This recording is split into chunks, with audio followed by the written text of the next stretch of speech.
ကင်ညာနိုင်ငံမှာထူးခြားသောတဲခုခန်းတစ်ခုကျွန်တော်တို့ကဘာကြီးဟာထူးခြားဆန်းပြားသောနေရာများဇီဝမျိုးစုံမျိုးကွဲများစွာနဲ့ဖွဲ့စည်းထားပါတယ်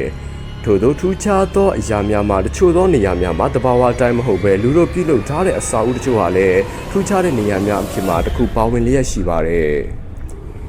ထိုအစာအုပ်များမှာကင်ညာနိုင်ငံရှိ Salt Lake Sapphire Lodge ဟာလည်းအပါဝင်ဖြစ်ပါတယ်